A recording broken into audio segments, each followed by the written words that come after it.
Welcome to I Said No Gifts. I'm Bridger Winegar.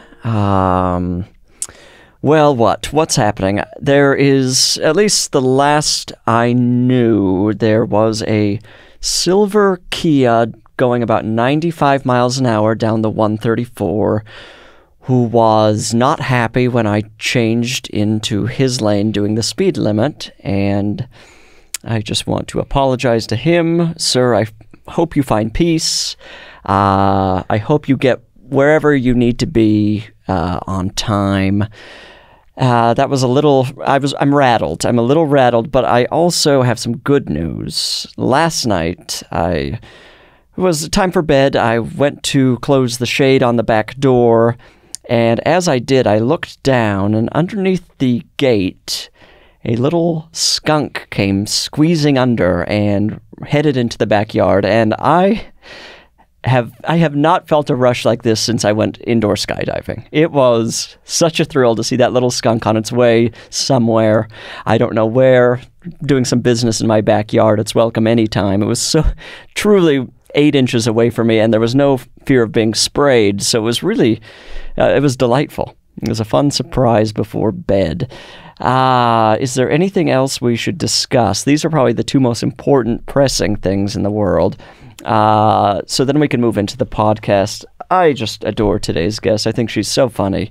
It's Mo Welch. Mo, welcome to I Said No Gifts. Thank you so much. Oh, have you had any sort of skunk interaction? Yeah, we used to have some that kind of lived under the house, and then they go in and out. There's a lot of skunks where I live. Surprising amount of skunks in Los Angeles. Yeah. Did you ever get to see skunk babies? I don't know if I've had the pleasure. I've seen some maybe teens teen skunks smoking in our backyard. Some like mini Pepe Le Pews. Yes.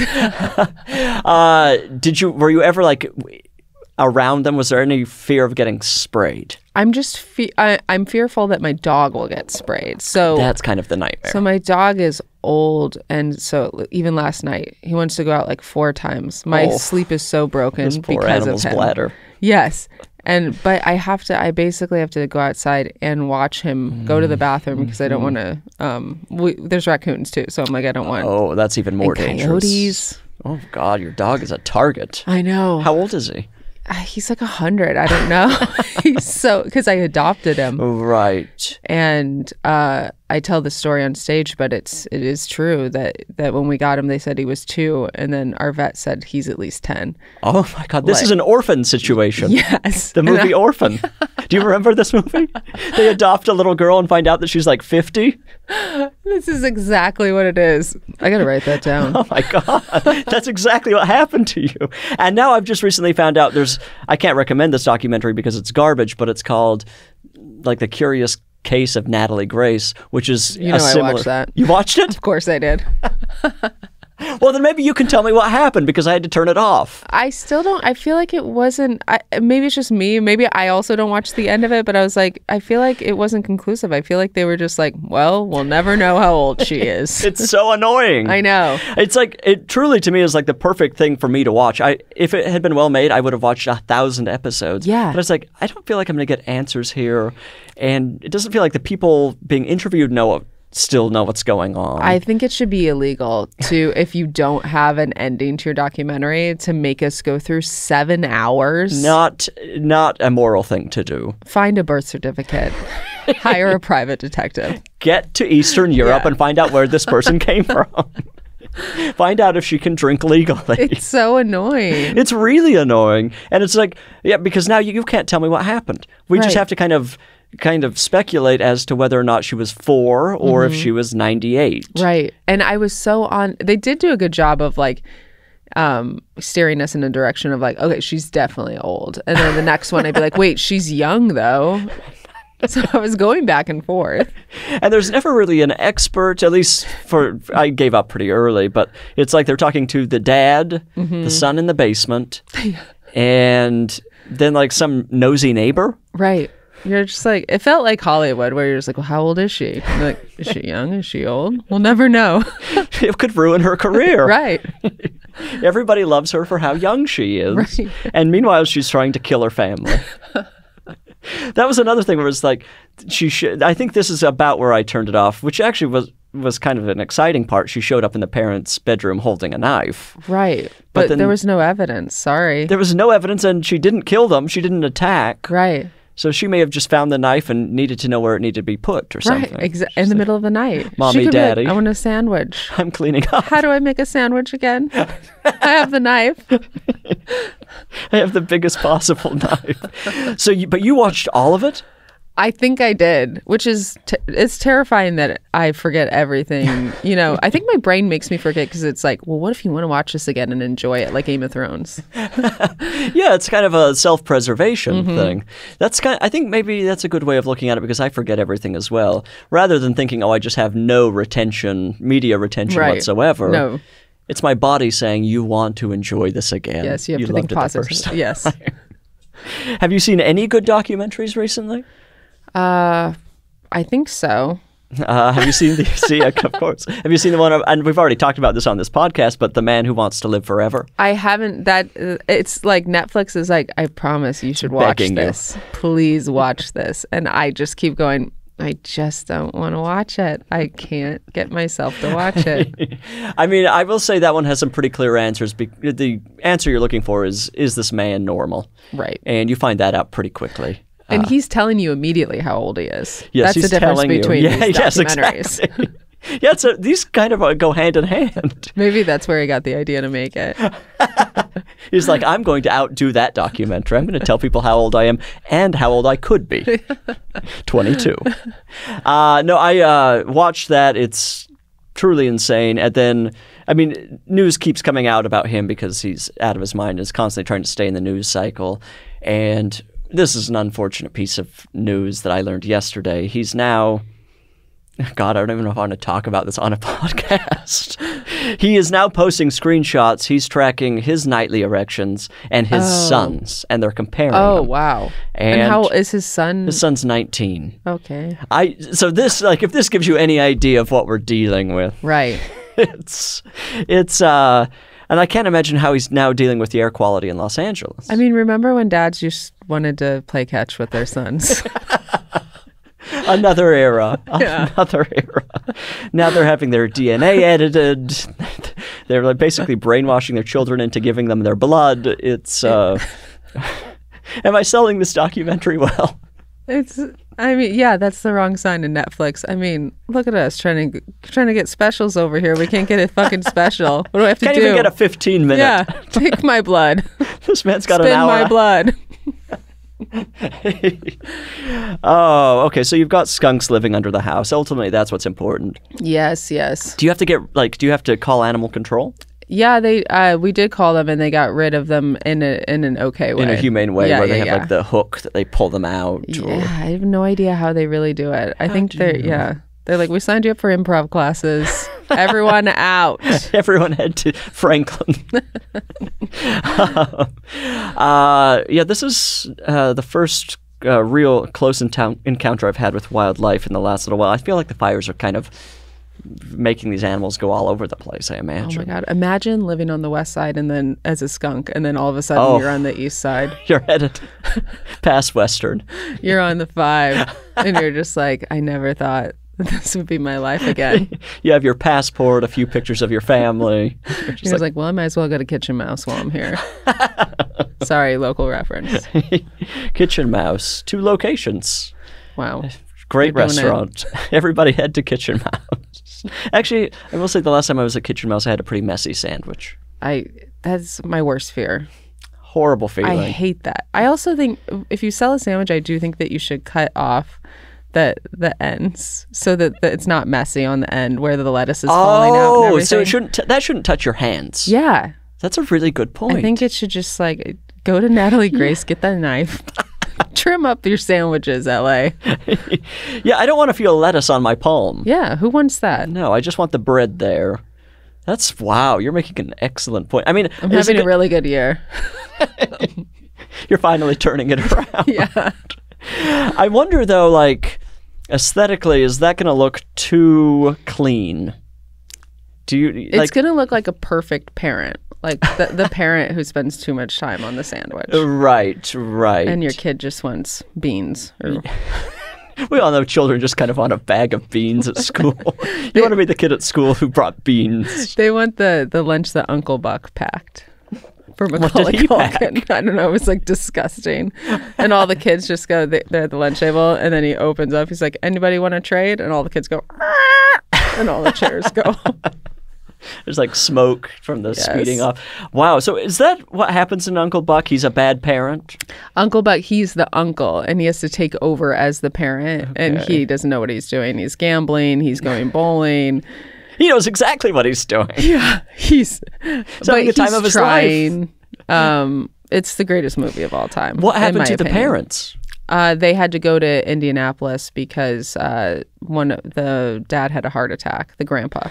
And that's the nearest. Oh, the grandpa. So they had to go. And visit they had grandpa. just moved to Chicago. Oh God, this family's going through. The teenager was like, "Well, maybe he wouldn't have a heart attack if we didn't move." Like she's just like, she's mad about moving. She's mad about moving. She's not really fitting in the suburbs of Chicago. And the stress gave the grandpa a heart attack. Yeah, like where are my grandkids? Yeah, the stress.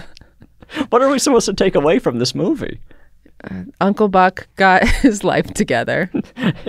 And it's Macaulay Culkin as the nephew. He's the kid. Pre-Home Alone. Yes. Interesting. Right before Home Alone. Okay. And Gabby Hoffman. Gabby Hoffman? Yes. Oh my God. Mm-hmm. Wow, is she the sister? She's the sister. Well, I mean, she's not the teenager. Then there's a teenager who's was like a crush of mine growing up. Who is it? I don't know. Oh, her career's over. Yeah. I feel like she's in things, but she kind of has like an Elizabeth Shue, she'd be like the mean Elizabeth Shue. Okay. Yeah. The only teen I can remember from that period that was always kind of the surly teen is Juliette Lewis. Yeah, she was great. She was always kind of like annoyed that something was happening in the family. And she was cool. And she was always cool. But an outcast. But an outcast. Right. And a Scientologist. Yes. And so that kind of fed into every movie that she was in. Yes. Praise Xenu. Wow, so this was an early tease for Macaulay being kind of left by his parents. They saw him in this movie. Said, people love to see this child without his parents. That was his genre. Yeah. Let's build another movie around this concept. Yeah, I wonder if he did any others. Interesting. I wonder if he got kind of typecast. Yeah. What was the one that he did, the Party Monster one? Oh, do his parents leave town and he becomes the party monster? It's like, absolutely, those parents weren't around, from what I remember. They wouldn't let him go to the limelight. Yeah. And then he becomes that's a true story, right? He's like a murderer. I think so. Again, my memory. I mean...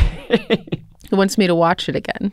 It's very Home Alone in a way. He's like left to his own devices and then is hurting people. I think it's the follow-up to Home Alone. I think what happens is it's like, well, my parents abandoned me, and then he just becomes a monster. In platform shoes. Yeah. Wow. There's that. There's Richie Rich. I don't know what happens to the parents in that. People liked... Yeah, well, the parents aren't available. Yeah. And he has I feel like the butler or somebody is his friend. And then that's sad. I know. And then the other kids come over and he's got, oh God, that was such like an aspirational Oh movie. yeah, he has like the slingshot that shoots you across the yard or whatever. Where are the parents? Do they have to go to Dubai? Yeah, where were the parents? Did they leave again? They must have. Even if they're on the other side of the mansion, you're not seeing them for a while. Right. They're just too busy with their own money. And then Richie Rich, God knows where his money's coming from. Yeah. I remember when I was a PA early in LA, I had to go around to different places that had props or whatever. And I remember being in a place that created, must have been fake magazines or something, but they had one framed on the wall that was, I think it was Time or Business Insider, and it had Macaulay Culkin from that movie, and it said Chairboy of the Board. So it was obviously from that movie. I want that in my own house. Wow. Yeah. Great fake magazine. You have to get that. Wait, hold on. I got to get that as a gift. If you wouldn't mind just leaving. Yes, I'm going to leave. Well, I mean, speaking of gifts, you brought it up. There's something I'd like to talk to you about. I'm not comfortable getting into this topic at all. It's something I rarely have to do, so I hate that you've put me in this position. I was excited to have you here today on the podcast. I thought Mo will come by. I'll brag about my skunk story. She'll leave feeling less than, and we'll move on with our lives. So I was a little surprised. I was a little shocked, I'll be honest, when I saw you come trotting in holding a gift bag. The podcast is called I Said No Gifts. We have, mutual friends who have been on the podcast before. You obviously received emails. I assumed you would get it. Mm-hmm. So I don't know. What's the meaning of this gift? I mean, when you become a parent, okay, and you start having to go to all of these parties, you feel like such an idiot when you come empty-handed. And a lot of these birthday parties, they tell you, hey, no gifts. Right. And I'm like, I always feel really bad for the kid. And I know they're just trying to be good for the environment or whatever, but all these LA parties, they say, do not bring gifts. And I'm the only one that comes in, Santa Claus herself, with a nice shiny truck for little Johnny. Okay, so you kind of just feel like this is an extension of that behavior. Yes. Well, it's in this beautiful mushroom bag. Should I open it here on the podcast? I mean, I would love for you to. Okay, let's get into it here. Let's see here. We've got some tissue. And we're reaching in. We're pulling out. Oh, so we're looking at a piece of clothing here. Yes. It's some sort of T-shirt. Mm-hmm. Oh, it's a 2022 Champions, the City of Burbank basketball. Yes, this looks like a volleyball. No, that is clearly a basketball. Look anything like a volleyball. I saw a net beneath, which is obviously a basketball net, but my brain immediately jumped to volleyball. I think it's because volleyball is the sport that scares me most. Yeah, it is scary. The ball comes very fast. It's terrifying to me. No, this is basketball. Mm-hmm. Were you on this team? Okay, so because I'm in Burbank right now at the studio, I thought to myself, listen, I don't know if you've ever won a championship, especially a rec league basketball with women who are all over the age of 35. Basically walking down the court, but I have, and I know what it feels like to be a winner, and I wanted you to have that same feeling, and I can't wait to see you wearing that around town. Interesting assumption that you would think that I've never won anything. Accurate. But a big swing on your part, I would say. I'm now trying to think if I've won any sport thing ever. No.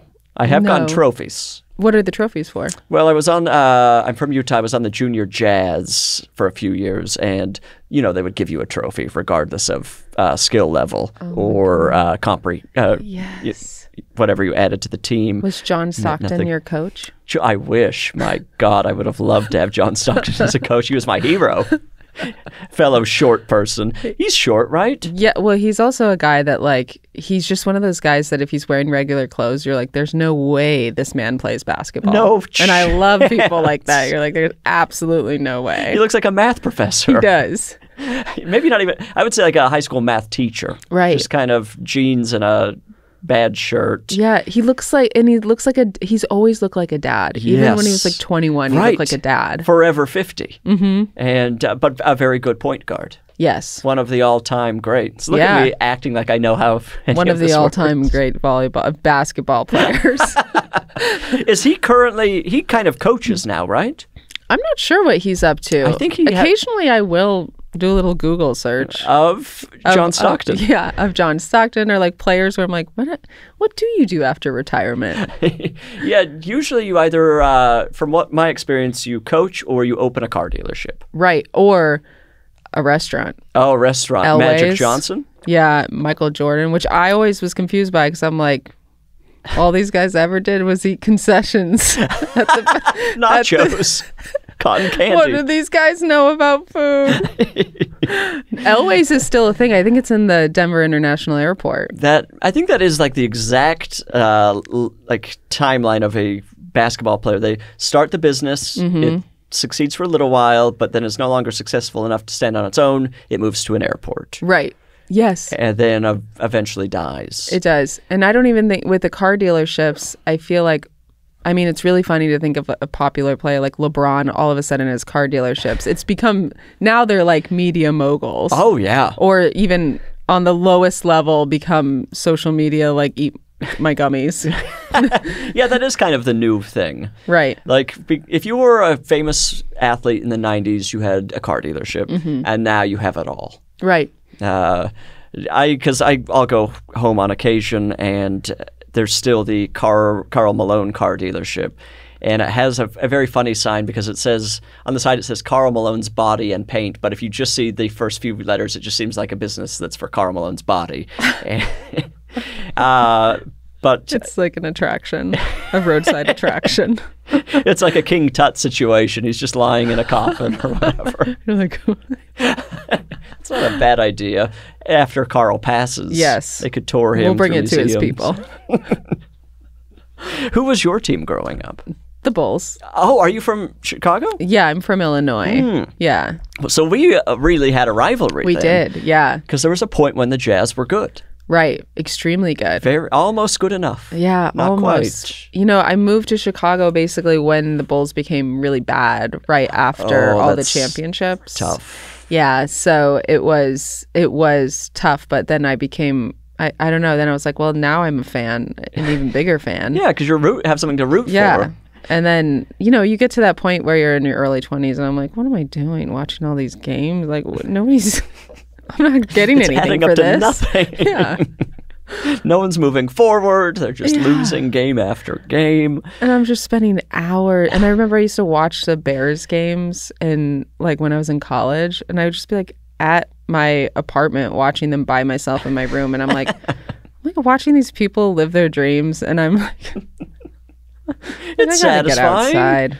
No, I gotta go play frisbee golf. Do you play frisbee golf? I really want to. Oh, okay. Have you ever done it? I've tossed it around a few times, but I'm not in a real way. Okay, that's a big thing in the valley here, isn't it? People play a lot of frisbee golf around here. I would love to try. Or am I just assuming that because there's enough space in Burbank to?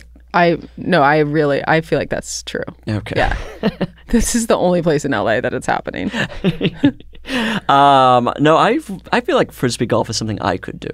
That's why I want to do it, because I also have the same feeling about myself. That's a good slogan for frisbee golf. It's something you could do. It's something even you could do. It just really negs you from the beginning. Right. Something even you could do. Do you play it on like golf courses? It's like in a park. I believe. A park. Okay, yeah. So you're bothering people. You're bothering people. Okay. Yeah, kids are getting hit in the head. There's like... You're getting in the way of picnics. Yeah. People are just trying to mind their own business, and suddenly they're in the middle of your game. Even you can do this. And I guess it's just like golf where like two people can play at a time. I don't know. Like, I feel like you could have a few people. Okay. Because then you each... treat it like a hole or whatever. Right. And I don't know. But you don't need a lot of people. No, I think you could play solo. Oh, now that feels sad. It is. That's a tough pill to swallow. Well, it's like you're practicing then. And if you're practicing for this, it's kind of like when you're going to the pickleball court, as you do. And you're going to alone? just like, yeah, I've seen like people do that. And I'm like, come on. We gotta get out of this. Find somebody. Put a post on Craigslist or something. Yeah. Meet me at pickleball. I can't practice pickleball alone. Yeah, how'd possibly? You hit it against a wall? No, okay, there are two courts. When I was like playing, I would go with my wife and we go with our friends. And there'd always be this woman that had the whole court. So she is taking up an entire pickleball court. Okay, now it's selfish and sad. Yeah, yeah. Mm-hmm. And I'm just, and you can't, obviously you can't like move her. So, but I don't even understand. So she's just like hitting it over the net and going and grabbing it? Yes. She had like a bucket of balls. Okay. That can be done anywhere. You don't need the court to do that alone. Yeah. She could also do it on, there are plenty of basketball courts and nobody was playing basketball. Do it in your living room. Yeah. Keep us out of it. Keep us out of it. Selfish loser. Yeah. Totally unfair. Wait, so in 2022, you were on this team. Yes, I'm still on that team. Okay, and how are you guys doing now? We won last season as well. Wow, you're dominating. We did have a three-peat. Oh my God, congrats. Thank you. Where do you play?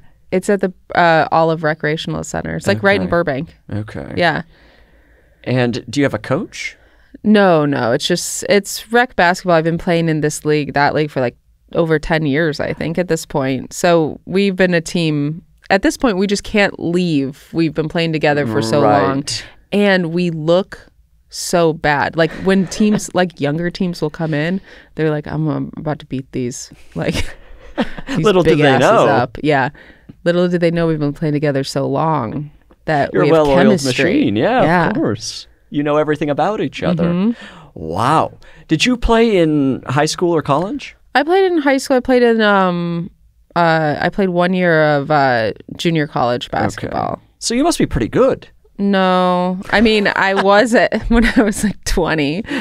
But you're a three-peat. I mean, come on. I'm on the team. Yeah. What's your position on the team? The thing is you don't practice as like a rec league. You know, you live your life during the week, and then you come in, you don't stretch, and you so jog dangerous. around. It's so dangerous. So you all just show up having done your own homework and hope things work out. Yeah, and you have this is my retirement year, this 2025. You're kidding. I'm retiring from recreational basketball. Did you have to make an announcement? Well, I'm making an entire documentary. No way. Yes. Are you currently filming? And it's Natalia Grace is in it. She's on my team. She's really kept to herself. Yeah, she won't put her birth year on the forms.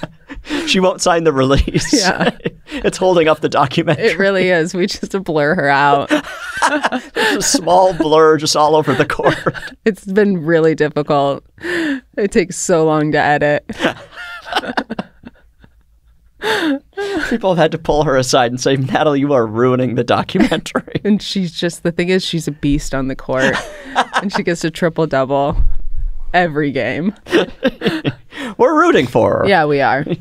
She's you always start documentary thinking this is going to be the subject, and then you find the story. Yes. And this is Natalia's story. This is it. So I'm in the back seat now.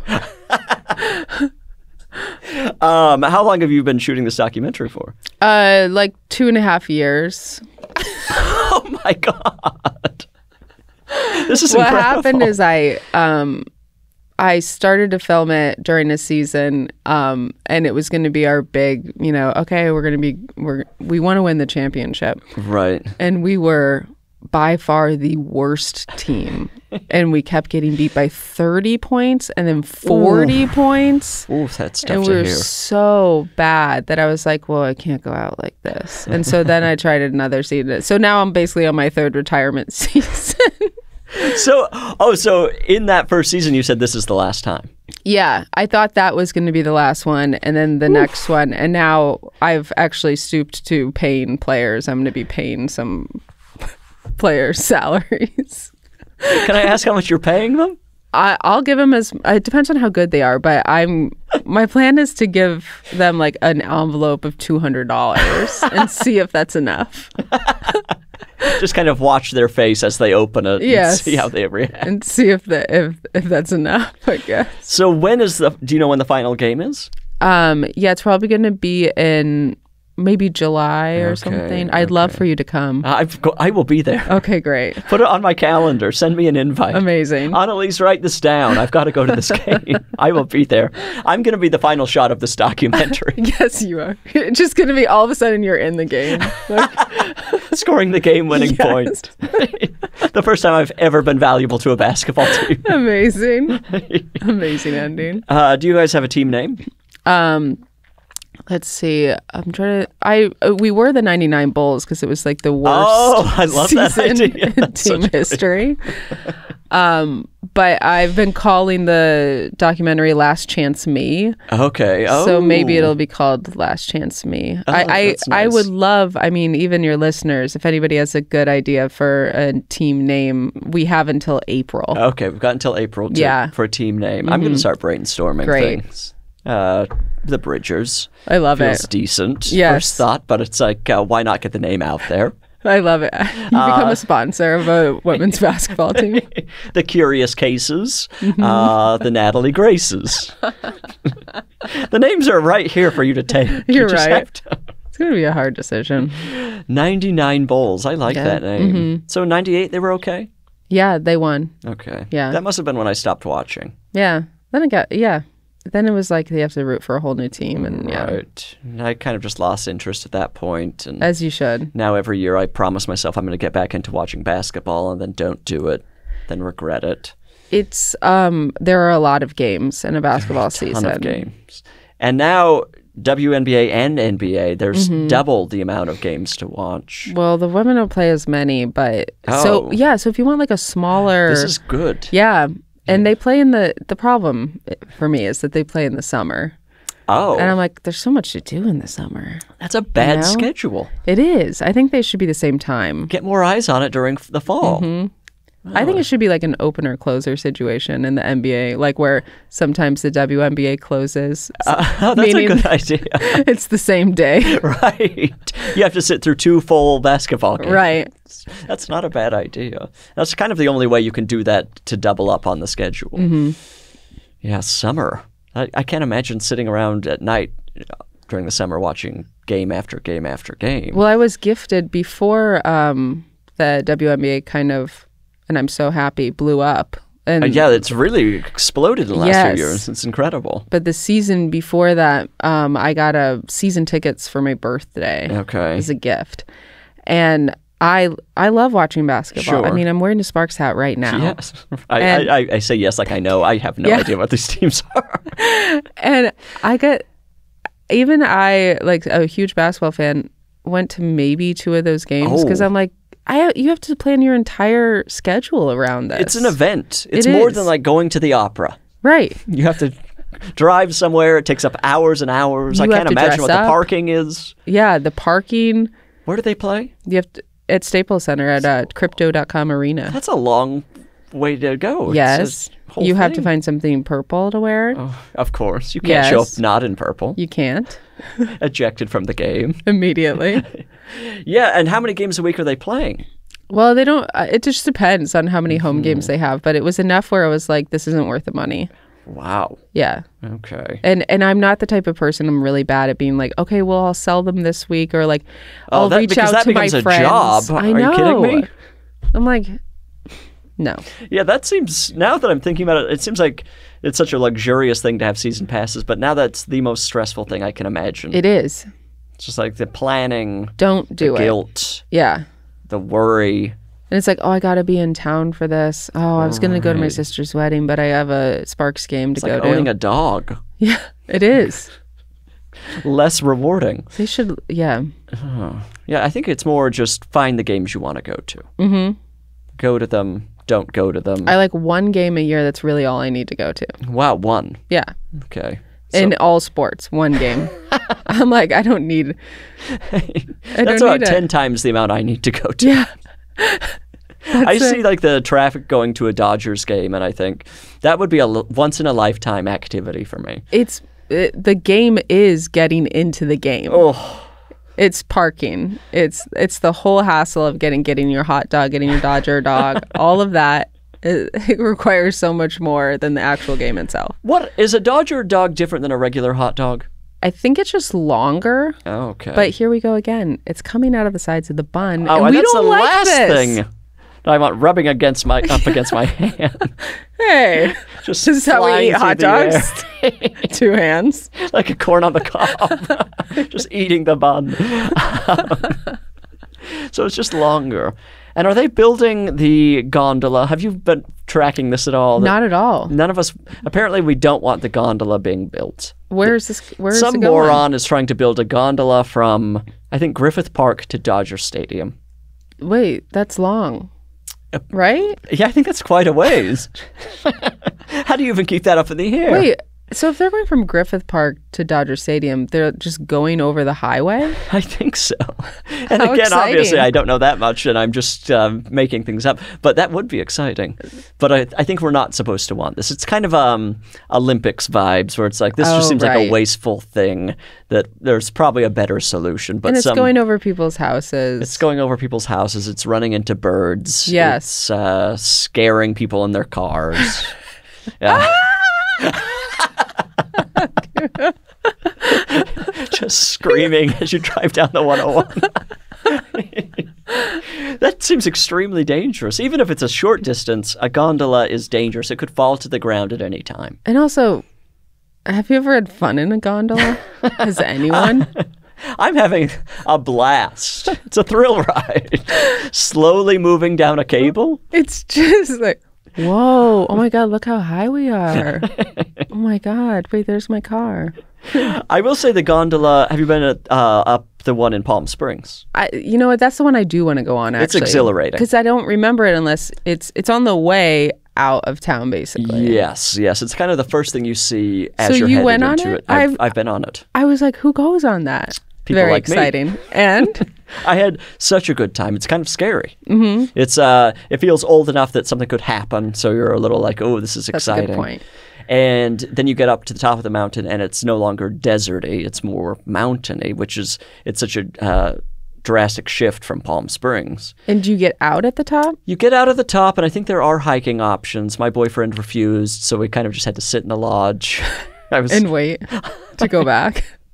Kind of watch people eat like Doritos and probably Dodger dog style food, and then you go back down. And are there seats? There's seats. There's kind of like a weird lodge at the top, or like. But like, I mean, when you're in the gondola. Oh, in the gondola, I believe you stand. And how many people are in there with you? I'm going to estimate 8 to 10. Okay. That feels about right. So this is like a nightmare elevator ride, is what I'm hearing. If that thing gets If that's stuck. how you choose to look at it. Yes, which I do.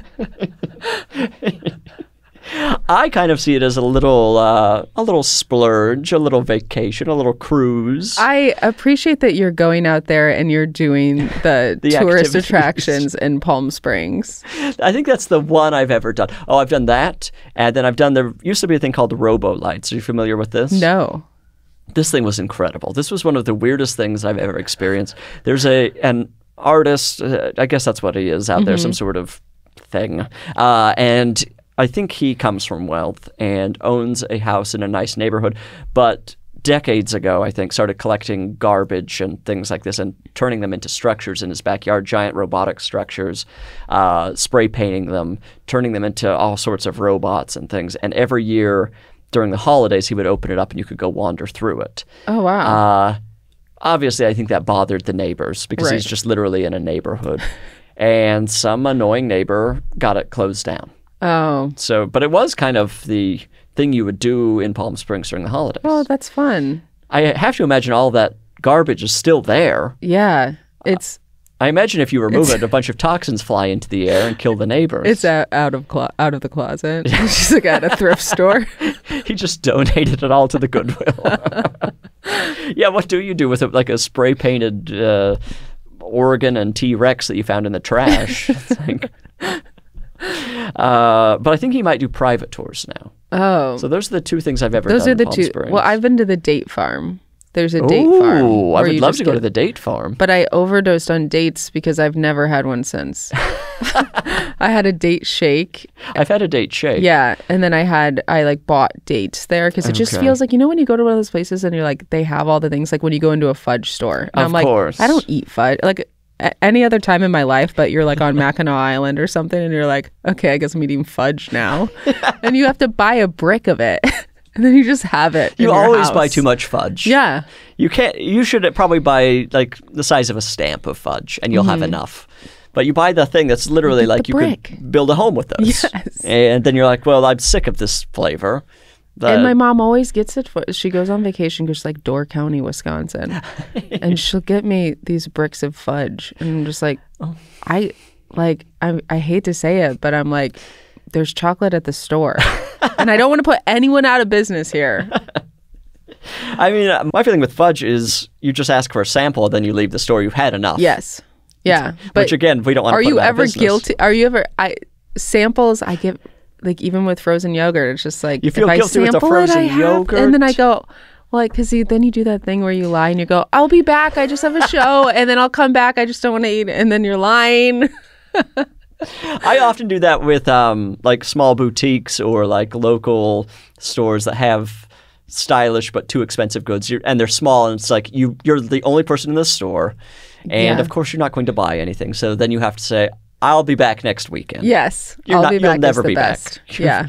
I've lied to so many small business owners. Getting on the phone. Hold on. 1 second. Oh, you have to go right now? Okay. I was just going to buy this. Let me just put this down. Okay. I'll be back next weekend. Thank you. I'm getting in an ambulance. I don't feel guilty in a frozen yogurt place because I feel like it's usually a giant corporation. Yeah, and it doesn't take a lot to make the frozen yogurt. Right. It's essentially powder and water. Yeah, but I do it anyway. I will gain 20 pounds I don't know why. This is like, I think that is where my people pleasing comes through, is just in places like this. Where it's absolutely meaningless. Yeah, it is. And I'm like, okay, well, I guess I'm buying this shelf because the store's small. Yeah, I'll get trapped in that cycle, and what I do is I remind myself of when I had jobs like that were just kind of part-time or whatever. I'll remember like, oh, I didn't care what the customer did either. That's true. I wanted them to go away. Yeah. I was like, when they left, I was happy. Yeah, you're not getting paid any different. Right. Unless it's like the owner of the frozen yogurt That's where shop. we run into trouble for. It's like, which I have been friends with owners of frozen yogurt shops. So, brag. Yeah, it's not a big deal. Yeah. How did we get to frozen yogurt samples? We always will. We always do. We were talking about fudge. I have completely, again, memory. It's just absolutely, I would have to spend the next half hour trying to trace back to how we got to this product, to this conversation. It's impossible. Right. Interesting. We start with basketball, we end up in frozen yogurt. Kind of a tale as old as time, I would say. Is there anybody on your team that's also in comedy? On my Sunday team, I don't think so. Okay. It's mostly just civilians. Professional, just pros at their lives. Like we have a mother-daughter duo on our team. Is there any rivalry between the two of them? No, but like sometimes, you see the mothering sometimes. Oh, interesting. Just like, I can't imagine being on a team with a parent. First of all, I just know myself, I immediately yell at my mom that she's doing something wrong. Of course. And I wouldn't do that in real life, but in basketball, I'm just like, I immediately be like, please go sit on the bench. You're embarrassing me. Stop talking about the day I was born. Could you ever be on a team with a family member? There's no chance. I mean, first of all, none of us are good at sports. Who would you choose, though, if you had to? Ooh, tell me a sport, and then I'll think of which family member. It's volley basketball, and you play basketball with a volleyball. That's the only difference. And it can be a parent or a sibling? Yes. Ooh, I wish one family member had athletic skill. I guess I would have to say, out of all of those, probably my dad has probably played some type of sport in his life. Mm. The rest of us are absolutely worthless as far as athletics goes. How many are there? I have 3 siblings and then my mom and dad. So, and I can say with confidence that all 3 of my siblings are horrible at sports. Yeah. I think it's good to be bad at sports. You think so? As you get older, you're like, what do I need that for? To have a nice time. I would love to have a nice time, and I'm simply not allowed. You're not allowed. You're right. Although the older I get, I see friends getting severely injured playing basketball. Yes. Which never even occurred to me. Like, they're like real horrible injuries where they end up with a surgery or whatever. I've seen, I play basketball outside sometimes with mostly male comedians. Mm-hmm. And I have seen a guy, boom, both teeth out. Like, as an actor, you're just like, say goodbye. Yeah. What I'm saying is he is an actor, not me. Like, as an actor, I can't imagine.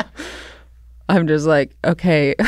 Now, It's hard enough to be an actor in LA. Now you have forced no retirement. dates. Yeah. Or you're in a new lane. You're a new sort of character and shit. You're now the hillbilly. Yes. Yeah, I've like people have. I guess you break your ankle. People have broken bones. Mm-hmm. I don't even know how. I guess you just land too hard. There's a lot. It just feels a lot harder as you get older. Mm-hmm. I got an injury last year, and I just started a new job. Oh no! And I couldn't move my neck. Oh. And keep in mind, I've gone through childbirth. The worst pain I've ever been in my life was this neck injury. I went to the ER twice, couldn't wait in the line, and was like, it took a week. I don't even really know how it ended up getting back. But I had started this new job. So I was like in the writer's room, and then I had to be like, I have to go. I can't move my neck. And it was just one of those things where you start a job and they immediately think like, well, she's not reliable. And I'm like, I swear to God, my neck, I can't move my neck. Did you have to wear a neck brace? I didn't have to, but I did. That's a hard thing to start fun. a job in a neck brace. I did it for fun. Oh, okay. Yeah. And I had to get driven to work. It was like, yeah, it was bad. How did you injure your neck? It was from basketball. This girl's like playing really aggressively. I hate this person. I know. And I was like, and I kept telling her, stop bumping into me like that. She's probably like 15 years younger than me though. And she just doesn't understand. Classic bully behavior. Oh, she's going to injure more people. Yeah. Someone's got to stop her. I'm going to find her. Thank you. That'll be the last shot of your documentary. Me apprehending this person. Serving her papers for your lawsuit. I'm happy to. Let me know if you need me to serve papers. I would love, yes. I will would track love her that. down. And this is my lawyer. I bring one every game. While you're sitting in the car in a neck brace, I'm tracking her down. Well, is there anything left to say about this T-shirt? I can't believe I'm taking. I mean, I hope you have another at home. I have. I have so many of T-shirts like that. Mm-hmm. But I have only given it to one person, and that's you. Oh, what an honor! Yeah, and it is now kind of stolen valor. People are going to be I like that. Yeah, people are going to start talking about me and saying Bridger didn't win anything. She didn't win that women's league. Yeah, people. This could lead to my downfall, but I'll wear it proudly. Maybe I'll wear this to the gym and show off. On the weights machine.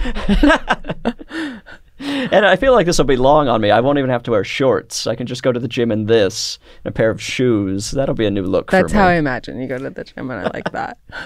Just in it's kind of like when you're 8, sleep like pajamas. You just wear a really long T-shirt a to big bed. shirt.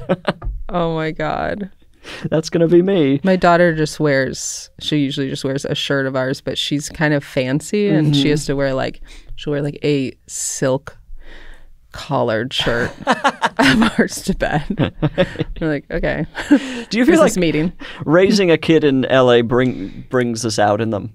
They're just surrounded by other fancy children, and I think it's rebellion against me. Oh, interesting. She sees how I dress, and then my wife's mom dresses beautiful every day. Okay. And I think she sees her, and she was like, her rebellion against me is like, I'm not going to dress like I'm going to be your a mother-in-law. lesbian. I'm not dressing like an LA lesbian like you. I wonder if either of my parents' dress affected the way I dress. And I'm gonna get back into that. Yeah. Trying to think of interesting. I think I probably dress like my dad, who is like an ex-con, and there are times where I'm wearing like a cut-off tank top. And oh, interesting. Yeah. I do feel like your parents, if you just imagine what they wore on a vacation 25 to 30 years ago, that's usually what's in style. Yeah. So you just find some old family photos from roughly that time period. That's what you should be wearing. That's absolutely right. I feel like people wear that on stage. Like I will see people doing stand up with a Hawaiian shirt, and they just look like they're on vacation. Yes, I think it's a safe rule of clothing. Mm-hmm. Just find a picture from what would it be at this point? I guess it would be like 95 to 2000. Yeah. What were mom and dad wearing? I don't want those puffy shorts to come back, though, that women would wear. They were like khaki shorts that kind of went down to your knees, and then there was a big puff right here. Who? And then there was a skinny belt. And my mom used to wear those. It's unbelievable that anybody ever thought this is the way we should go fashion. No. I'm like, that's not where I want the puff. Literally anywhere but there, actually. That puff is, no one's on board with that puff. No. But women across the nation had it. They had that, and then because then the shirt is a little bit tighter. Mm-hmm. The glasses are big. Well, brace yourself. But hey, my mom had 5 kids, so it worked. You have 4 siblings. Brothers or sisters? I have 1 brother. Okay. Yeah. Are you the youngest child? I am the second oldest. Okay. Yeah. Are the rest of your siblings good at sports? Let me see. No, my youngest sister she played soccer. Okay. And then maybe my middle sister would play volleyball, but we were not. I mean, my youngest sister was exceptional, but we weren't. The other kids weren't exceptional. Just kind of getting by. Yeah. Getting by. Yeah. My brother was on the badminton team. Okay. See, this is a sport I could be good at. Yeah, and he was on they didn't have. It was the girls' badminton team because they didn't have one for boys. Yeah. And can I ask about your brother's sexuality? He's gay. Okay. I was hoping for a turn. I was hoping for a big. Well, I was gonna let it be known when I said he went from badminton to being a furry, and so what? So I was like, I think you're gonna know. Wait, your brother's a furry? Yeah.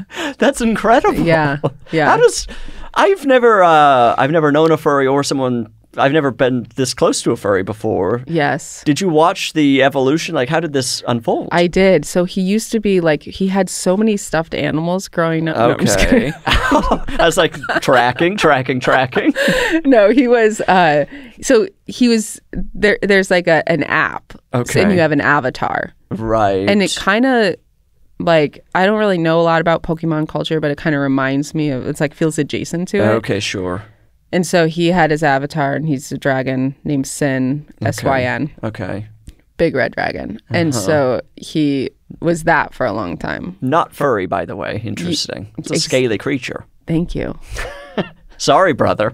Sorry, but you're wrong. Canceled. Canceled. Removed from the furry community. So he was on an app with a red dragon, and it was for furries? Yeah, it was a furry app. And so you have your avatar. Okay. And then he had that forever because it costs a lot of money to get the suits made. So then he finally, and I want to say it takes a year to get it made because you design it with somebody. Wow. And it's sent off. It was made in Japan. Wow. How much does that cost? It was at least $5,000. Wow. And his boyfriend, now husband, is Wolf. Okay, a wolf. Yeah. And does the wolf have a name? Oh, I forgot his name. God, I'm such a bad sister-in-law. They must have a good sense of humor about this. Yeah, they do. Okay. And I've also, like, when I talk about it, I ask my brother if I can talk about it. Okay, right. Yeah, I would love if you were just throwing him under the bus right now. Just the worst person. Yeah. And when I've said it, like, on stage, I always ask him, and I go over the joke with him because I don't want, because I feel like furries are bullied, and so I don't want to be just another person bullying without permission. You will ask the victim first. Yes. And then be ruthless. Yeah. Wow. And do you know how he landed on the dragon? So I have so many questions and I don't even know where to begin. But sorry, I just kind of threw this at you. You're like, this is is he an gay? incredible and I'm like, revelation. He's a furry. I could have just gotten into badminton, and now we've got this. Yeah. First of all, does he still play badminton? Are there I don't know if he does, but he's genuinely really good. I played him once, and it's scary. It actually became kind of like tennis. It wasn't. So it was no longer a safe game. Yeah, it wasn't fun. Okay, I don't like to hear that. Yeah. I like badminton to be a safe space That's where it's just kind of fluttering. Exactly. I want it to be a backyard game. I want it to be a game for gay men. Yeah. Essentially. But he got on the app, and then they had a little red dragon avatar for him to pick, and then he designed the costume from that. I'm not sure if he picked it or if he like designed it. I'm not sure exactly sure how that worked. I just remember he showed me the like basically blueprints of the design when he sent it to Japan, and then he sent me photos of it being made. Wow. Yeah. And I assume it's an impressive costume. It is. Okay. It is impressive. I'm not sure how like when he travels, I think he has a special suitcase for the head. Right. And I always try to do it with a straight face. It's literally impossible. Did the suitcase have to be custom made? I think he bought it. It's like a special suitcase. Dragon suitcase. It's like, remember those big hat boxes? Oh, yeah, of course. For women? Yeah, it's like that. It's kind of like that. I love your brother. I know. He's really sweet. Did he like kind of have to come out as a furry to you? He, I kind of knew he was living with me when he was doing that. And we watched MTV True Life, I'm a Furry, when it came out. And we used to always, like, someone said in it, they'd be like, I'm a furry. And so we always, like when we would answer the phone, we'd always be like, I'm a furry. and so I guess it started as us bullying True Life, and then he actually got into it. Great. Yeah. I don't think I've ever seen an episode of True Life. And every one of them sounds amazing. Yeah. Where do I find those? They must be streaming somewhere. I think they should bring that show back. It was pretty incredible. Yeah, if they're airing The Curious Case of Natalie Grace, cancel. It's basically day in the life, sort of thing. Oh, that's what I'm going to start watching. I need something to watch on TV. You can watch it on Paramount Plus. Oh, Are they new episodes or old? I think there was only 3 seasons. I felt like it went on forever though when it was on. 3 seasons, probably about 50 episodes each, I assume. Maybe I'll sign up for Paramount Plus for a week. You should for this. Yeah. It'll take just one week for 3 seasons. Wow, I'm really excited for your brother then. Is there anything in his future where he'll stop being a dragon? Maybe if he wins the lottery and he can get another. It's just more of a cost then. Yeah. Okay. I'm trying to make it big in Hollywood so that I can get him a new costume. Oh, that's very sweet. Yeah, instead of like buying my family house, I really just want to get him another animal. Have a custom made costume. Would you get to pick the costume, or of course. Yeah. What would you pick? Not a fox, because I've been told that foxes are slutty. And he's a married man now. Right, yes. Right. You don't want to ruin the marriage. Should we do, I mean, I feel like a bunny would be cute. I've seen a bunny, and I'm like, the bunnies are kind of fun. Bunny also feels like it could get into some slutty territory. Yeah, but also you could be the Easter bunny at the mall if things go bad. Right. It's like a plan B. It's your safety net. Yeah, it's your safety net. Just throw a vest on it and like give it a pocket watch, and that can go. Yeah. Kids can sit on its lap. Great. Yeah. What is it with rabbits and pocket watches? I know God, get an Apple Watch, you losers. They're busy. Do they still do rabbits at the mall? Interesting. Yes, they do, because they do at the Americana. Okay. Mm-hmm. They must be better than when I was a kid. They're still weird. It's a hard costume to make. It is. It's like, and it's usually a white bunny. Right. Which is number one wrong. And their feet are always so dirty because it's white. Filthy. It's so dirty. There's no way to keep those clean. I know. I feel bad for them, but I'm just like, this is disgusting. Just put boots on them or something. I'm like, shield your eyes, daughter. Although I guess if you put boots on a rabbit, then it starts to look sexy. And then it's like, we're sending some real mixed signals with this Jessica Rabbit. Did you believe in the Easter Bunny? I did, but for a shorter period of time than Santa Claus. It's completely unbelievable that a life-size rabbit would be coming in your house. It's a hard one to like keep that fantasy alive. Mm-hmm. Santa Claus, sure, it's just an old man. Yeah. Even the Tooth Fairy, it seems like kind of a humanoid creature. Mm-hmm. The rabbit, it's like, I've never seen anything resembling this. Yeah. What could its motive be? Where is it? We never really found out where it was coming from. Yeah, where does it live? That feels like an easy detail to nail down for parents. It's like, exactly. I mean, there's in the South meadow. Pole is left over. The meadow. Yeah. Montana. Sweden. If you told me Montana. Montana. If you told me, can I tell you a big piece of news that happened today? I would love. It's on subject. My daughter, who is 5, lost her first tooth this morning. So what's the plan moving forward Tooth Fairy wise? Yeah, well, first of all, with Santa, we never like talked about it only out of like laziness. And so she doesn't really care about it. So she doesn't really ask a lot of questions. Okay. And so I'm like, well, I feel like, I don't know. It feels weird now that she's 5 to all of a sudden be like, no, there's a man that comes into our house and gives you presents, you know? Yeah, you kind of have to let like the frog boil in that situation. Right. Where it's like, They have to believe it younger, Yeah, I think. But she didn't ask any questions, and so we were just like, never said anything. so does Santa come at Christmas? Like this year we put some gifts that said from Santa, but like she never asked one question. This she is going really, to have she's not lasting inquisitive at psychological effect. all. It really is. She's going to be so confused She's because Why children didn't at you tell school. me anything? They're like, it never came up. So the tooth fairy, now you have to decide. So the tooth fairy, I'm trying to figure out what people do because $1 just seems like, who cares? That's the other thing where like as a kid I would have been like a quarter seems like a lot of money. Yeah, and you used cash. You Yeah. went down to 7-Eleven and you could get a Slurpee or whatever. But now, what does So- that mean? We asked her what she wants. Oh no. Classic. And she said a chocolate coin. Oh, And I'm like, we can do that. yeah, that's probably more valuable than an actual coin. Yeah. And I don't know what to give her under her pillow that would make it exciting for her. Right. Because this is an only child who gets whatever she wants anyway. Nothing's going to be impressive. Nothing is impressive unless we have, you know, a writing job.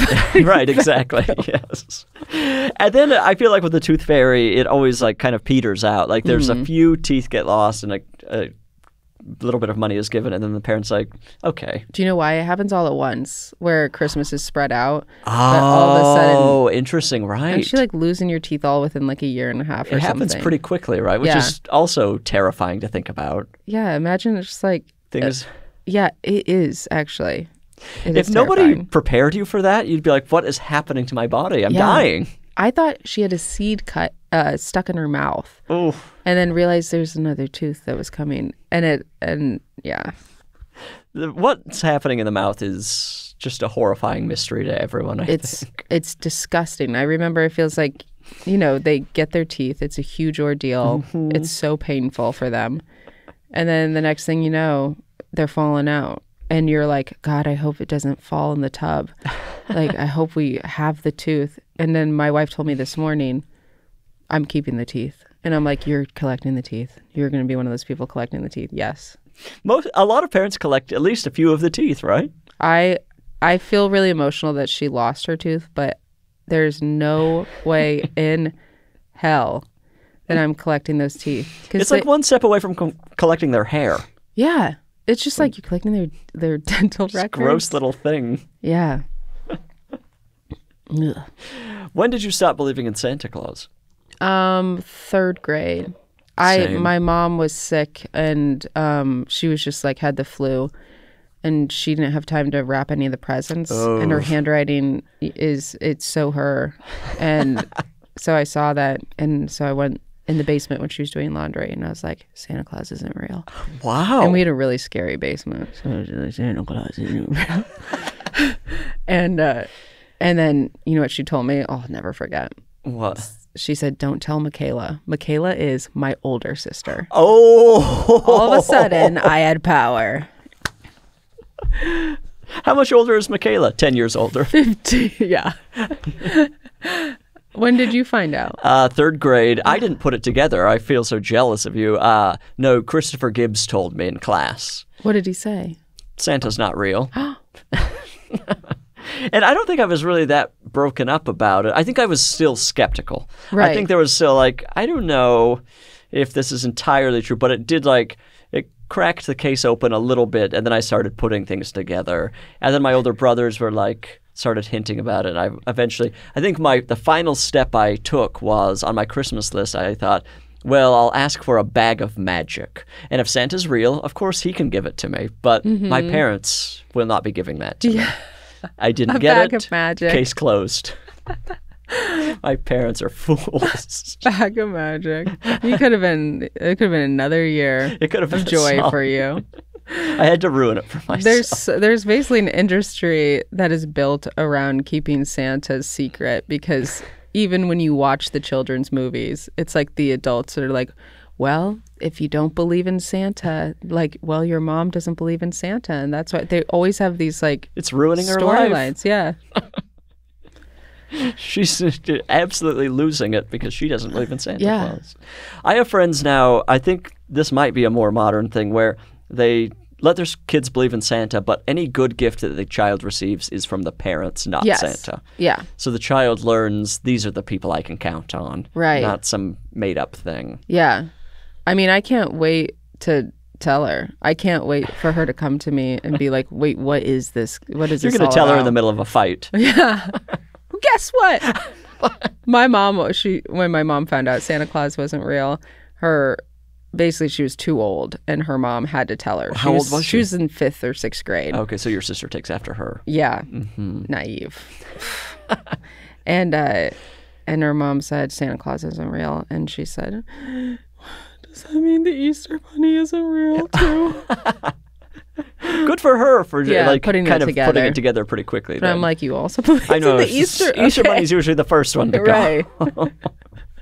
You should check in with your mom about what she still believes. Yeah. Might surprise you. Well, I think we should play a game. We're going to play a game called Gift or a Curse. I need a number between 1 and 10 from you. 4. Okay, I have to do some light calculating to get our game pieces. Okay.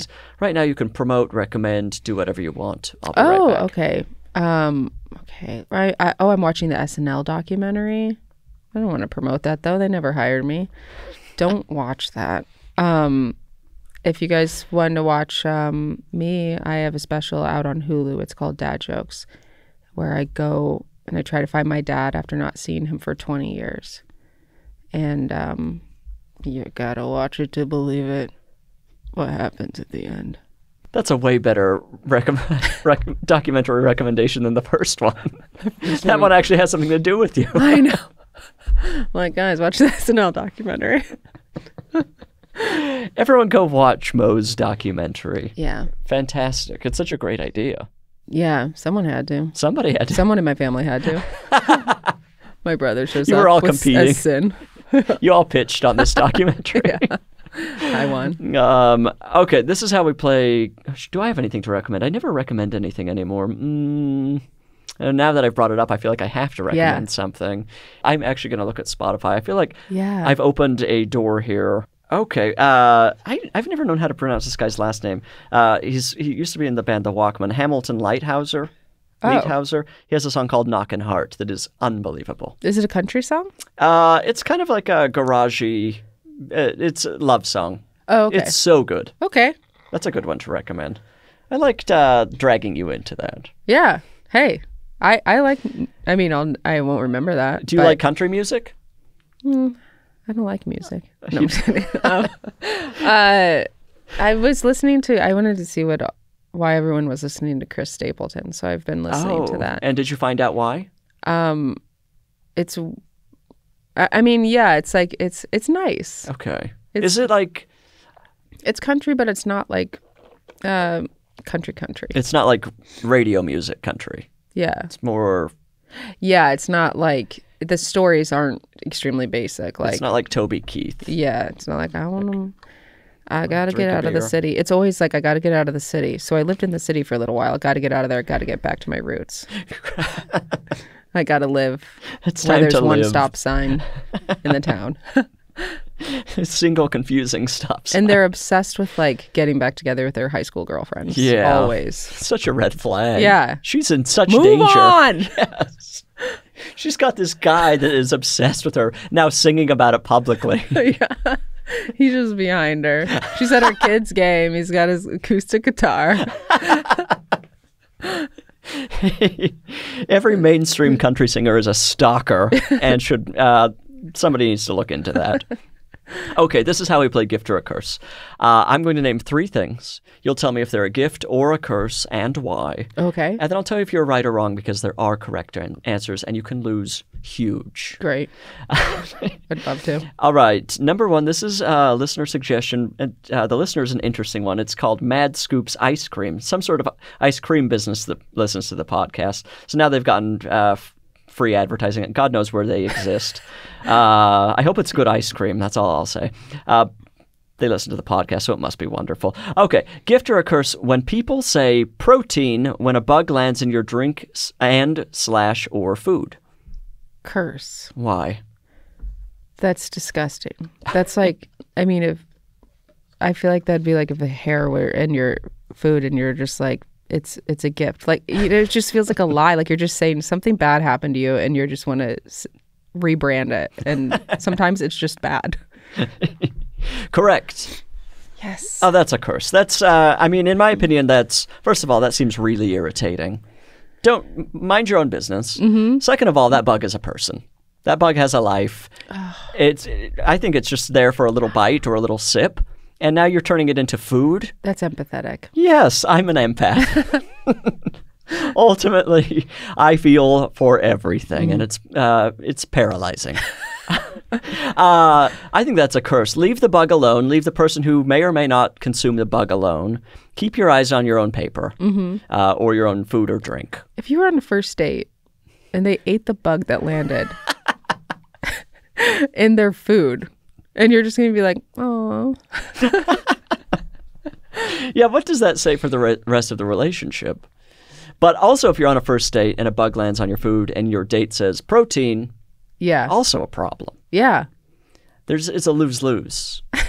I can't even imagine. I think the clearest path forward there is to say, I see there's a bug in your food and I'm sorry. Right. I know what you're going through.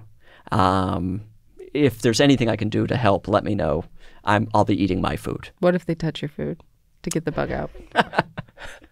That's a huge line cross. I'd rather eat the bug than whatever their fingers touched. Who knows where those fingers have been? Yeah. I mean, God knows the last time they washed their hands. The bug is probably cleaner. You know, this bug is just out to dinner. Oh, yeah. This is a fancy bug. Yeah. Probably in their finest clothes. They took a shower before going. Leave the bug alone. Curse. Okay, you've gotten one right so far. Number 2, this listener knows my heart in some ways. A listener named Keith has suggested gift or a curse, crumble cookies. Are you familiar with these? Yes, I am. Oh my gosh. This feels like a bit of both because it's so exciting the first time. Mm-hmm. But it does be, okay, I'm going to say curse because don't they come in a box of 4?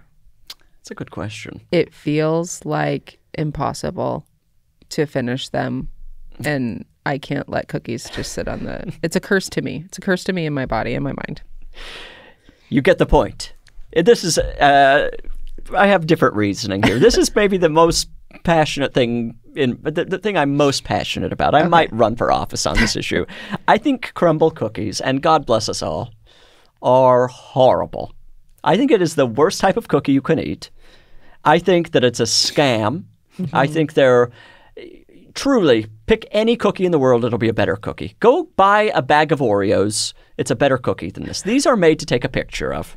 I cannot, and loved ones, friends, family have sent them to me. They eat them. They think they enjoy them. They are Play-Doh. Mm-hmm. Let's see, buy some eggs, butter, flour, sugar, maybe brown sugar. You can do those, whatever, vanilla, chocolate chips. You could probably buy that much stuff for how much 4 crumble cookies cost. Disgusting. Yeah. Go buy some cookies at Albertsons. Buy the Toll House refrigerated ones and bake them. This will all be cheaper, and it's better than crumble cookies. I'm going to take this company down. I cannot believe how popular these things are. They're not good. I agree. They're just like a sweet paste that look nice. They go too far. They're like creative room that came up with all the different flavors go too far. And it becomes, if a cookie is that heavy, like when is it too heavy? When does it become like a weird little... When is it a cake? Wet cake. Yeah. And then it's not satisfying what you want from a cake. Right. So it's now just this thing you bought at the mall. You also can't eat it with your hands, really. You know what it's I mean? A mess. It's in the middle. Right. There are a lot of problems. And I think it's from Utah, which, again, hits close to home. Utahns, Mormons are pretty good at making cookies. So, and you want to be the only person from Utah that's famous. Yes. That's kind of the root cause of my problem here. No, crumble cookies are a curse. And Keith, thank you for finally bringing this to everyone's attention.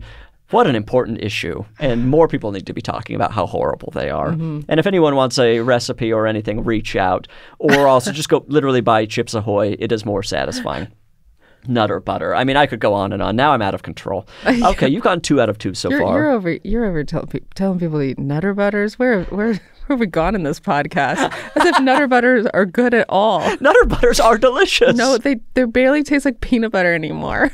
Oh no, have they changed the recipe?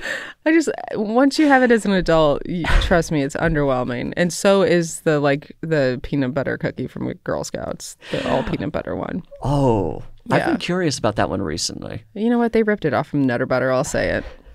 I feel like the Girl Scout peanut butter is actually more up my alley because it's less sweet. It's more like an oatmeal. Yeah, I think that cookie is wrong. I'd rather have the one that's chocolate, the peanut butter patty. I think that one's bad. Okay. That one is that is starting to approach crumble territory where it's advertised as this thing, but it's not really those things. It's not real chocolate. It's not real peanut butter. It looks and appears. Is that not real peanut butter? I don't think so. Okay, well, it's delicious. Everyone do your whatever that homework. The only Girl Scout cookie I think that's remained the same is the Thin Mint. The Thin Mint, and you know what? The shortbread one. That makes sense. It's good. That makes sense. You can't really do anything to shortbread other than keep putting butter and sugar together. Yeah. The Thin Mint, I will say this, the Thin Mint is one of the few things that has remained the same over decades. Yeah. I think it tastes the same now as it did in 1993. Yeah. Neighborhoods change. You know, people get older. The Thin Mint stays the same. The Thin Mint, you can always count on the Thin Mint. Okay, 2 out of 2 so far. Number 3, this is from a listener named Callie. Gift or a curse, a drive-through that doesn't have a trash can to throw out old drinks prior to getting a new one. Okay. Here's why it's a gift to me. Okay. You need to clean out your car right when you get to your house. And it's basically trying to teach you a lesson you cannot go to a drive-through if you already have stuff from cups in your car. You need to take a break and just go to your house empty every night. Trust me, we live in our cars here, and I have to clean out my car basically every night, and you do it at your house. But it's a red flag on yourself if you've got too much garbage in there and you're wanting more garbage. Mo.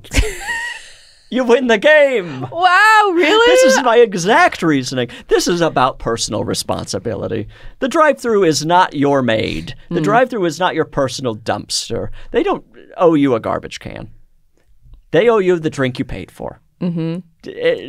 And if I see a garbage can, what is it?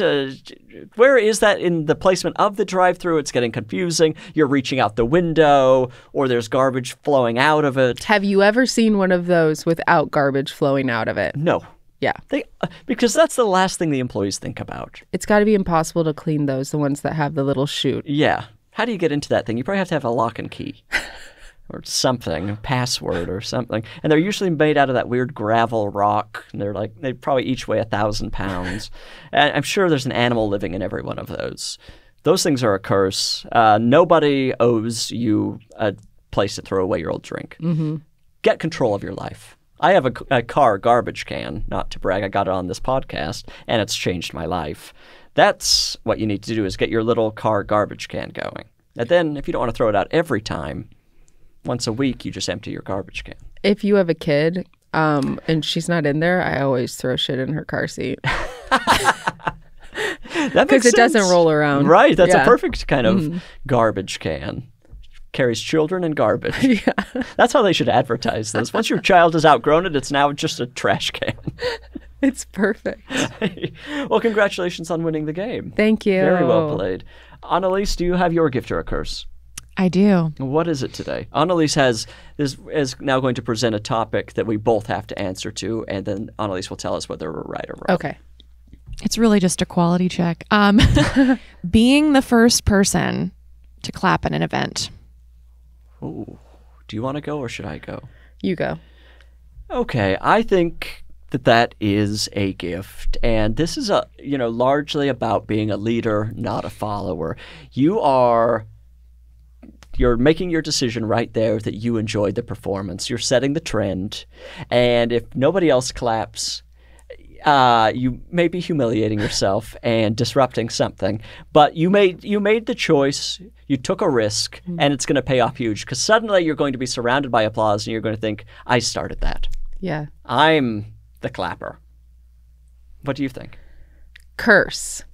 For all of the reasons that you just said, this person wants to be on stage. They wish that they could be the one that gets the applause. But they go, well, what's the next best thing? I'm going to start the applause and pretend like it's for me.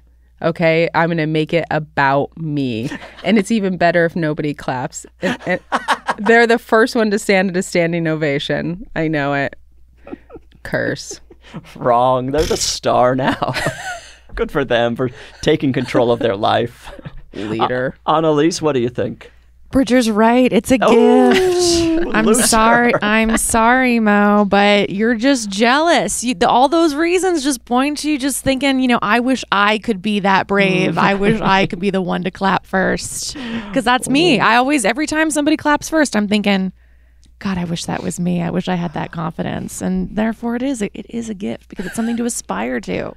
Oh, wow. Good for me. Yeah. Mo, you really fell on your face after Sorry, your I big didn't know win. I should be buying tickets to the person that's the first one to clap at an event. You will be, because once they do that, they're on their way to success, and you'll be the first person to clap at their big show, at their clapping show. Okay, this is the final segment of the podcast. It's called I Said No Emails. People write into iSaidNoGifts@gmail.com. They're curious. Their lives are a mess. They need help. They're asking all sorts of things. Will you help me answer a listener question? Okay, this says, Dear Bridger and the guest of the week, that is you, I need to break up with my boyfriend, but I need to do it over the phone. I want to give him a gift as a way to make up for it. I know it's strange, but we just celebrated our 3-year anniversary, and I feel as though a gift will tell him how much I still care about him and tell him I still want him in my life, but platonically instead. Giving gifts is one of my love languages. Part of the problem is he's very minimalistic, and I don't want to give him something that will be a burden. He and I are both transgender and are endlessly excited about mundane things utilizing the colors of the trans flag. I worry about giving him something too personal because I don't want to give him a gaudy reminder of me. It is completely reasonable to tell me a gift is inappropriate, but I'm hopeful that I can find something to help make this an easier breakup for him to process. Thanks, and that's from Kane. P.S. The reason I need to break up with him is that I'm simply not attracted to him anymore. So there's just a burn at the end. Oh, okay. That's a tough thing to hear. Yeah. Fair, but also probably unnecessary to put in the letter, Kane. This poor guy is just out there. Well, now I'm starting to think of gift ideas. Now that I have that piece of information. Now that we know he's an uggo. Nothing a hat can't fix. Oh, what do you think about this? I mean, I think it's appropriate to give a gift. I mean, I think when I hear somebody doesn't want things that are minimalistic, Right. a nice gift is removing yourself from their lives. That's a There's great gift. one last thing they have to worry about. That won't be the color of the trans flag, but it's a starting point. What is the color of abandonment? Oh, Next week. That's a lonely color to look at. But what is something else you could give that's, I mean, let's see. I mean, I'm just thinking of mean things. A mirror. Yeah. But Kane kind of didn't give us that much to work with here. Yeah. And then an insult. Right. I mean, you can never go wrong with a t-shirt that says I'm stupid. I'll say that. But you're single. It's like, it feels weird to give a gift that's going to help somebody else hook up. Right. But it seems like it's going to be a good breakup. Yeah. So maybe something send a him on single his way. person would like. I'm with no one t-shirt. I'm with no one. My life is empty. Yeah. Don't ask me why my last partner broke up with me. These are all t-shirts. This is my ex bought me this gift right before we broke up t-shirt. But we're still on good terms. That's on the back. Yeah. Or maybe that's a necklace. Yeah. What a necklace. See, the problem with getting somebody a gift when you're breaking up is, when you look at, like, every time you wear this t-shirt that I gave you to the gym, you're going to think about me. It's heartache. Yeah. Pure it's heartache. And so I don't wear any jewelry exes gave me. And come to think of it, none of them ever gave me any. Well, you've got to reach out to them. Yeah. Hey, I This just podcast could change my noticed life. something.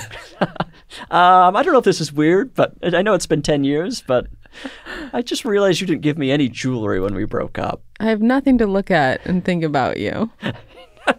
Except for all of these pictures.